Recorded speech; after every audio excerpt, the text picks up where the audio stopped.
is what I'm saying. Or more than a week, I guess. It's all kind of running together. There are really just 2 points in time for me right now.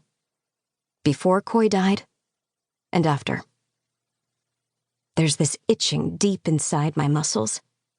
It's been there for hours and hours, and it makes me want to snarl and snap at things like an Acarcian saber rat. I want long, sharp teeth. I want fangs I can bear to tell everyone around me right now to get the hell away from me.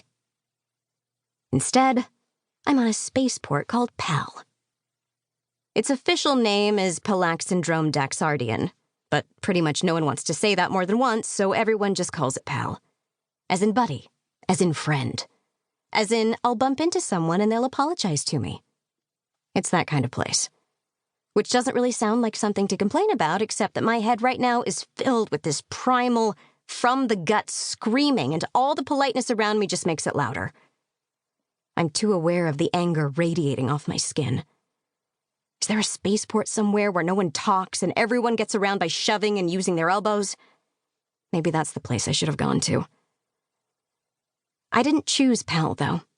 And I only have to stay here long enough to find the person Hellmonkey and I are looking for and then bug out. I've got business on Apex that can't wait. I shift in my seat, trying to see if there's a way to sit in the goddamned thing without getting a blunted stab in the back. Who the hell made this thing anyway? Or better yet, who bought it and set it outside of a spaceport cantina like they thought it'd be great fucking relaxation? I catch Hellmonkey watching me from across the little metal table between us, his eyebrows way up near his hairline. You okay over there? Sure. I try to sound casual, but it comes out like a growl. Who doesn't love the feeling of being skewered to death very, very slowly? Your contact is going to be here, right? He nods and leans back, totally relaxed, looking like someone who hasn't been attacked by furniture his entire life. What must that be like? They'll be here. It's early yet. I told them to meet us on the 12, and we're still 10 minutes out from that. 10 minutes. Hand to the stars, it sounds like he said 10 hours. I squirm and try not to let my gaze drift over to the big display of media feeds streaming silently on the wall beside the cantina. Edgar Voles is expected to land on the kingship within the hour. His world cruiser has already been spotted in the Apex system, gliding victoriously home, and dozens of correspondents surrounded by 3 times as many camera drones are swarming the kingship hangars, waiting to get the first glorious shot of the so-called winner of the crownchase, the new emperor of the United Sovereign Empire. My face twists with disgust, and I taste sourness and bile on my tongue. And you're sure about them? I ask. They can get us what we need? Because the work Drin is doing is not going to be enough. They're good, I promise. They've come through for me several times. Alyssa. His hand lands on mine where it rests on the table, heavy and warm as a magna clamp. It's solid enough that I still and bring my eyes back over to his. It'll work. You just need to be a little patient.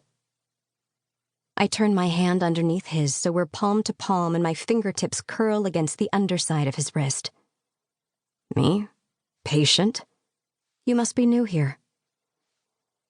His lips quirk a little, just for a second, but his expression sobers quickly. You still want to go through with this? I stiffen, and my mouth pinches into a thin line. I don't take my hand back, but I ball it into a fist under his grip. You know I do. If there'd been any way for us to overtake Edgar before he reached the kingship, I'd have a blaster shoved right up against his stupid head already. He drops his gaze to the table, and his words come out slow and careful.